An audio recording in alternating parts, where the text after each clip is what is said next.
We're in the sixth day of creation, Genesis chapter 2. What you need to understand is that we have the account of the whole creation in summary form in chapter 1. But when you get to Genesis chapter 2, Moses kind of takes us back to the sixth day. And in detail, he describes what happened on that day. And oh, what a day it was. At some point during that sixth day, God made a man. He created Adam, the pinnacle of the creation, formed him from the dust of the ground, breathed into his nostrils the breath of life. And Adam opened his eyes. And have you ever wondered what Adam must have thought when he opened his eyes? Here, his eyes are open and he's alive. And he has a body. He's never used it before, but he has perfect control of it. And he looks around and he's in a beautiful world. The sky is blue. The fields are green. It's just a marvelous world that God has made for him. And then God gives him a home. He places him in a garden, especially made for him, with all the best of creation. And then God, having given Adam a work to do, to take care of the garden, to supervise and to rule over the creation, He brings the animals before him. And Adam is to name them one by one. And as he goes about that work, it suddenly dawns on him that of all creation, he is alone. All of the animals come two by two, but there's only one Adam. And so he begins to feel that sense of loneliness, and God then causes a deep sleep to come upon him. And you know the rest of the story. He opened up the side of Adam. From that side, he took a rib, and from that rib, he made a woman. He literally, the language says, built it into a woman and brought her to the man. What a day. He has a new life. He has a new home. He has a new job. And he has a new wife. Amazing. And it's interesting, isn't it, that when God brought the woman to the man and He created that first home, it was the foundation of all civilization to come. You see, the home, marriage, is really the beginning point of all. God gave the home before He gave the government or the church or any other human institution that existed, because marriage is the foundation. You know, back in 1888, the Supreme Court realized that, and they issued this statement with regard to the fundamental importance of marriage. And they said, marriage is the foundation of society. And without it, there can be no civilization. There can be no constructive society at all. They realized the importance of marriage. And that first marriage serves as a pattern for marriage in every age. And we follow that pattern, and marriage is a beautiful thing. But even though marriage was made in heaven, it has to be maintained on earth. How do you do that? How do you make marriage today a beautiful picture of marriage in the beginning? Well, there are several things we need to notice. First of all, as we look at this account in Genesis chapter 2, we see the company that God desired for Adam. In verse 18, God said, "It is not good that man should live alone." And that phrase takes you by surprise, because as God went through the days of creation, when He made something and He looked at it and He evaluated it, up until this point He had said with regard to everything, it is good. It is good. It is good. But now He gets to this point. He looks at Adam and He says, it's not good. Now, what did He mean by that? Well, He didn't mean that there was some imperfection in the creation, that He didn't do it just exactly right and He had to tweak it a little bit. God didn't look at the giraffe and said, I needed to make his neck a little longer. Or at the stork and say, well, his legs really should have been a little bit shorter. No, the idea here is not that it's imperfect, but rather that it is incomplete. There's something else that needs to be done for my work of creation to be totally finished. And He tells us what it was. He said, it is not good for man to be alone. Why wasn't it good for man to be alone? Well, it wasn't good because man alone could not do the work that God had assigned him to do. You remember, God had said that man was to have dominion over the creation, and he was to be fruitful and multiply and replenish the earth. Now, man couldn't do that by himself. But more than that, it was not good simply because man was alone. Now, he was surrounded by all of the animals, but he was still alone. And man was not made to be alone. Man was made to need company. He's a social being, and he doesn't function at full capacity when he is alone. So God said, it is not good for man to be alone. I will make a helper suited to his needs. And the word there literally means a helper suitable, capable, competent to his needs. Worthy is also contained, worthy of him. Well, the only problem was that even though God knew that it was not good for Adam to be alone, Adam didn't know that it was not good for him to be alone. Apparently at this point, he hadn't even conceived of what it would be like to have a wife. He'd never had one before. You don't miss what you've never had. And so God was going to create within Adam an awareness of his need for a companion. And so before He caused that deep sleep to fall upon the man, you remember He brought all of the animals before him. He made them to pass before Adam.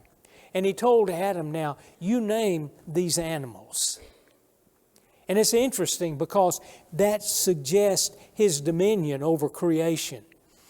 God had named the sun, the moon, the stars, and the various parts of creation. But when it came to man, He said, you name the animals. I've given you dominion, and on my behalf, by my authority, you name them. And so I'm sure God listened to what Adam had to say, as he named the animals. And maybe God could have done it better, but God gave that task to Adam. And I don't think it was just kind of pulling a name out of a hat. I think He was letting Adam use his judgment, his intellect, to analyze the characteristics of those animals and to name them accordingly. And so, not only did the animals get a name, but when Adam had finished, something dawned on him. There was a Mr. Kangaroo and a Mrs. Kangaroo. And there was a Mr. Elephant and a Mrs. Elephant. And all of the animals came by in twos, in pairs. But in all of that, Adam did not find a companion for himself. And so Adam was made aware of his need. And God did that, I think, for a special reason. God wanted Adam, and He wants us today to appreciate one another in the marriage relationship.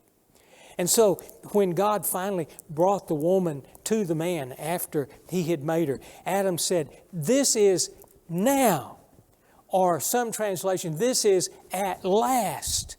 But the idea there is an exclamation of joy. First human words recorded. And basically Adam is saying, "Whoever thought you could do that with a rib?" And so he was delighted. He was excited. He appreciated this companion. And in the marriage relationship, we need to appreciate one another. You know, marriage is based on mutual love and mutual respect. And so often, if we're not careful, we take one another for granted. Someone said that the general pattern is a man takes a woman out, he takes her in, and then he takes her for granted. It should never be that way.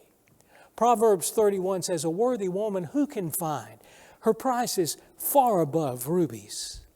Or Proverbs 18 and verse 22, "Whoso findeth a wife findeth a good thing and obtaineth favor of the Lord." Listen, marriage is a blessing from heaven. And a good wife, a good husband is a gift from God. And we ought to appreciate one another. And we ought never to take each other for granted. But there is a second thing that we see here, and that is the companion that God delivered to Adam. And so he caused that deep sleep to fall upon him, opened up his side, took out the rib, closed up his side, made the woman, brought her to the man. And as we mentioned a moment ago, Adam was so excited. And he said, "She shall be called Isha, for she was taken out of Ish." Called a woman because she was taken from the man. And he named her Eve because she was the mother of all living. Now, what about this new companion that Adam had? Why was he so excited? What was there about her that really captivated his interest? Well, for one thing, God made her to be his companion, to be a helper suited to his needs. And so God said, you know, it's not good for man to be alone. And after Adam named all the animals, remember it says, in all of this there was no companion that was found for him. She is to be a companion. Now, there were lots of other creatures, but none suitable to Adam's need, none that could serve as a creature, because even though man and the animals had some things in common, you know, they all breathed, they all had eyes and ears, but at the more basic level, there was a vast difference between Adam and the animals. And that was the fact that he was made in the image of God and they weren't. He had some capacities and some needs that they could not fulfill. You know, Arnold Toynbee, the historian, in the 10th volume of his work, was commenting about the fellowship that a man could have with a dog. And he said, you know, a dog can be a good companion. And a man and a dog can enjoy fellowship, and they can play together, and they can express affection for one another, but it always has to be on the dog's level. Because the dog can only go so high, and that's it. And so maybe on a physical level, you can say a dog is a companion to man, but man has an emotional need, an intellectual capacity, and a spiritual capacity. And he needed a special helper, a special companion for that. And so it was because of that God made the woman. And she was more like him than any other part of creation. You know, a little boy went to his mother and he said, "Mom, what is most like half of the moon?"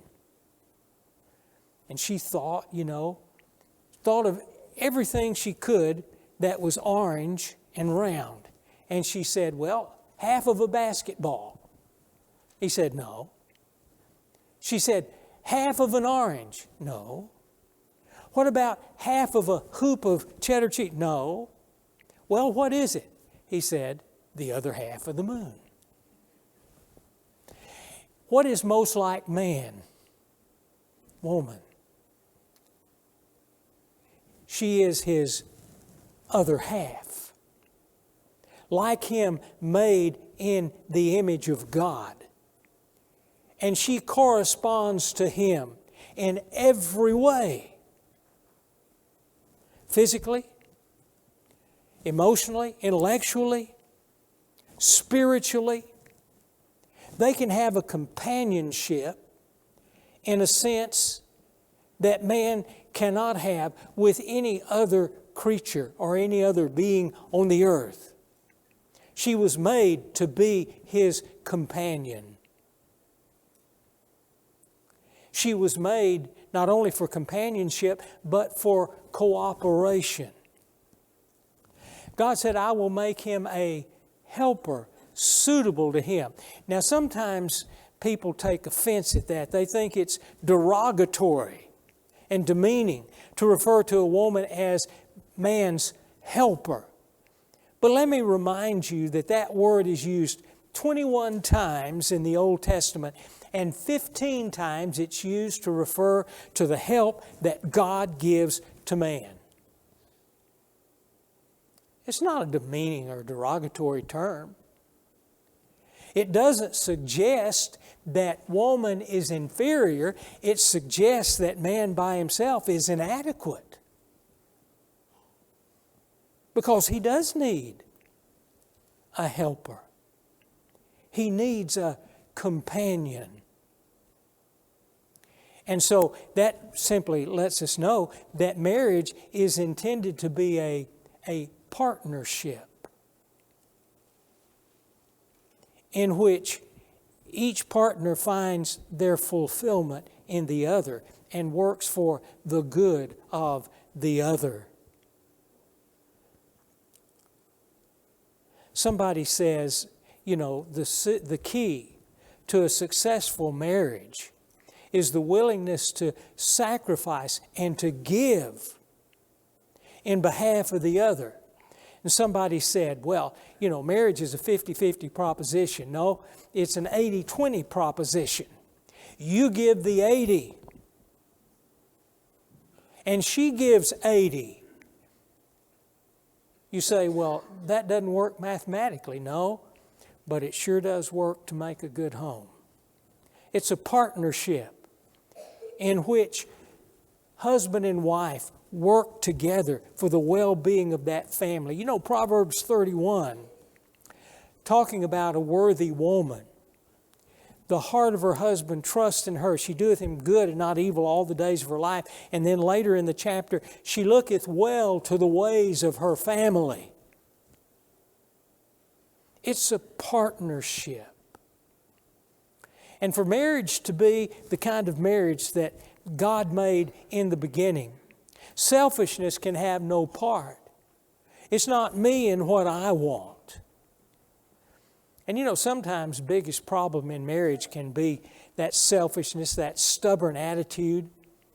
I remember the story of a couple that were driving along down the highway, and they were mad with each other, and they weren't speaking to one another. And the man looked out, in the pasture, and he saw an old mule out there. And he looked over at his wife and he said, "One of your relatives?" And she said, "Yes, by marriage." But marriage is a partnership. When we put aside our desires and we work for the happiness and the well-being, the completion. She was given to man for completion. There are similarities between man and woman. They are more like one another than any other aspect of creation, but there are differences. And it's those differences that make marriage such a wonderful thing. Someone said God made them different so that He might make them one.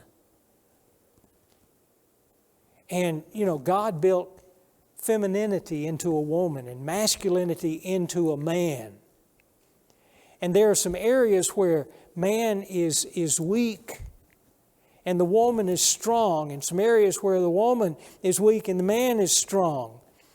And they really complete one another, because my weaknesses become, are exchanged for her strengths, and vice versa. And so, in a good marriage, husband and wife are so much better together than they could ever be by themselves. Now, you know the kind of differences we're talking about. Physical differences, but emotional differences also. A woman is more tender and more caring and more loving in some respects. Have you ever wondered why when a kid scrapes his knee, he always goes to mom? It's because he knows that mom will take that little knee and wipe it off and kiss it and put a Band-Aid on it and make him feel better. If he goes to Dad, Dad will look at it and he'll say, well, there's still some tendons that are connected. You'll be all right. But there are differences, and those differences complement one another. And so that was the kind of companion that God desired for Adam. One that could be a companion and that would cooperate with him in the business of life, and that would complement him and make him a better person, being more than he could ever be alone. But then there was a commitment that God demanded of Adam. You can express it in 3 words. Number 1, leave. And so the Scripture says, for this cause shall a man leave his father and mother. Now that word leave does not mean abandon. As long as you live, you will still have certain responsibilities to your mother and your father. But at the same time, your relationship, when you marry, your relationship to your spouse assumes priority over your relationship to your parents. You are to leave. And it's not just talking about leaving physically, moving to a new geographical location. It's not just an outward thing, it is an inward thing. It is an emotional leaving. Sometimes a couple will move away from mom and dad, but they're so tied to them that they can't make a decision or do anything without consulting them. And as a result, they never really establish the freedom of a home of their own. And a marriage like that really is going to have a difficult time being all that God wanted it to be. It needs to be their home, not dad's home or mom's home or the in-laws' home. You leave, and that means you cut the apron strings and you cut the purse strings. You cut the apron strings. You don't run home to mom every time there's a problem. And the purse strings, when you get married, you need to be able to support yourself financially. And until you are, then that home is going to have... when I started investing for retirement, I put a little money in some mutual funds, and every year they send me a thing so that I can vote at the shareholders meeting, a proxy vote. And they say, now, if you don't send in your vote, then, somebody else will cast it for you. Well, I've got money invested in that thing, and I may not know what all the things are about, but I've got something at stake in that, and so I'm going to put my 2 cents worth in. And when mom and dad are financially invested in that home, they feel like they have the right to have their say. You need to leave. You need to establish it. Now, the relationship with mom and dad can exist right along beside that relationship of husband and wife. But this one has to have the priority. Leave and then cleave. Now, generally when we think of cleave, we think of a meat cleaver, that cuts it. But the word here means to bring together, to glue, to bond something together. And it's the idea of a permanent bond. I read about a printer that made a mistake. He was printing up some wedding announcements, and he got to the part where the parents of so-and-so and so-and-so invite you to the wedding of their children.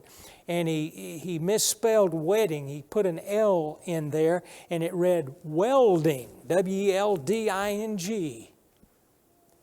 But that was a pretty good mistake, because that's what marriage is intending to be, a welding of two lives together, a permanent relationship. And that kind of a permanent relationship is based on commitment. And really, at its basis, that's what love is. It is a commitment. It's not just a feeling. Feelings come and go. Feelings rise and fall. But a commitment lasts.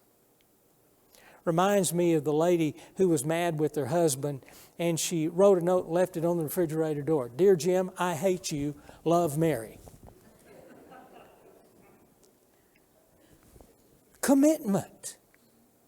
And even when we get irritated with one another, there is that commitment that holds that relationship together. We leave, we cleave, we realize that this is a permanent thing, and then we weave. Leave his father and mother, cleave to his wife, and the two shall become one flesh. Now, generally, when we talk about the one flesh, we think of the physical relationship of marriage. But the word there is a strong word. It could actually be translated one personality, one person. And it means that two lives, two hearts are so much in sync that they literally become one person. The ultimate expression of that is the one flesh relationship. But it is a relationship that holds nothing back, that is so in touch with one another that we surrender and give all that we are. It has been said that man is a threefold being. He is body, he is soul, and he is spirit. Now the word soul there refers to intellect or the personality of the person. Okay? And a truly one flesh marriage is based on more than just the one flesh, the union of two bodies. Because let me tell you, physical attraction is good in a marriage, but it's going to lose its luster after a while. Time is going to take its toll. And a marriage that's only based on the physical, is going to kind of lose a lot of its luster. But the oneness of marriage ought to be obvious on all three of those levels. The one flesh, but then one soul, body and soul. And so we share the same interests and the same desires. We learn to like the same things and do things together. And then one spirit. We share that spiritual relationship. And that is the key to weaving two lives together into one. It was back during the Second World War, and two graduate students in physics were sitting in class one day, and their professor just made a comment that stuck with them. He said, eventually a process is going to be developed for polishing glass so that it will replace steel as the smoothest object known to man. Well, when those guys got out of college, out of graduate school, they decided that they were going to experiment with that. They started a company and they perfected a process by which they could polish glass so that they could measure things down by that glass to 2/1,000,000ths of an inch. Well, one day their old professor came to see them in their business. And one of the guys was showing him around, and he went over and he picked up two pieces of that polished glass, and he said, he put them together, and he handed them to the professor, and he said, take them apart. And he couldn't. He tried to pull them up, he tried to slide them, he tried to twist them, and there was absolutely no way that he could get those pieces of glass apart. And the former student said, you know, normally these two pieces of glass are held together by their points of contact. And you just take two ordinary pieces of glass, and relatively speaking, there are very few points of contact. Get them apart. But when you polish them down like we have, there are so many points of contact that you can't get them apart. And that's the point. The more points of contact that you have in your marriage, the stronger it'll be. And so, be one in body, be one in soul, be one in spirit. And as you're one at all those three levels, you'll have a relationship that will endure and will be like that marriage made in heaven. Marriage can be a beautiful, beautiful thing. In fact, that's one of the reasons that God used it to describe the relationship between Christ and the church. Had you ever thought about that? God could have used a lot of different depictions to illustrate just how wonderful it is to be a Christian. But He used the marriage relationship. And when He wants you to know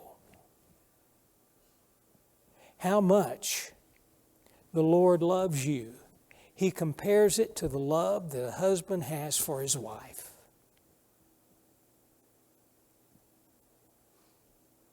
And when He wants to know what your relationship to Him ought to be, He describes it in terms of the honor and respect that a wife has for her husband. As far as I'm concerned, the most wonderful relationship that I have on this earth is my marriage relationship. And to think that I could have a spiritual relationship, a relationship with Christ, where He means as much to me as my wife does and more, and He loves me with the same love that I know she has for me and more, somehow that's appealing to me. Why would I not want to be a Christian? Why would I want to continue to live at odds with Christ? What a beautiful picture of what you can have in your relationship with the Lord. And that's His invitation to you this morning. If you're not a child of God, become one. Believe in Christ. Surrender your will in repentance. Confess your faith in Him. Be immersed in the waters of baptism. Arise to walk in newness of life, and you'll be a part of that body that is known in Scripture as the bride of Christ. And continue to live serving Him faithfully.